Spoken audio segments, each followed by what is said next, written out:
ایک زمانے میں ایک بادشاہ اور اس کی ملکہ نے دو شہزادیوں کو جنم دیا۔ ان کے نام زارا اور صوفی تھا۔ دونوں شہزادیاں بہت خوبصورت اور اچھی تھیں۔ زارا اور صوفی بچپن سے ہی بہت غریب تھیں۔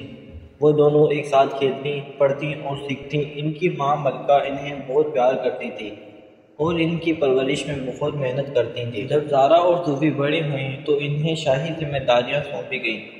زارا کو بادشاہی کے معاملات میں مدد کرنا تھا، جبکہ صوفی کو ملکہ کی نمائندگی کرنا تھا۔ دونوں شہزادیاں اپنی ذمہ داریوں کو بہت سنجیدگی سے لیتی تھیں اور انہیں پوری لگن سے نبھاتی تھیں۔ ایک دن بادشاہ اور ملکہ نے ایک بڑا فیصلہ کیا۔ انہوں نے فیصلہ کیا کہ وہ اپنی بادشاہت کو دو حصوں میں تقسیم کر دیں گے۔ زارا کو ایک حصہ کی بادشاہی دے دی جائے گی، جبکہ صوفی کو دوسرے حصے کی بادشاہی دے دی جائے گی۔ زارا اور صوفی نے اپنے ماں باپ کے فیصلے کو مانا اور اپنی اپنی بادشاہیوں کی ذمہ داریاں سنبھال لیں۔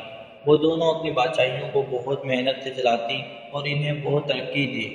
وہ دونوں ایک دوسرے کے لیے بہت فخر محسوس کرتی تھیں اور ان کی یہ دوستی ہمیشہ قائم رہی۔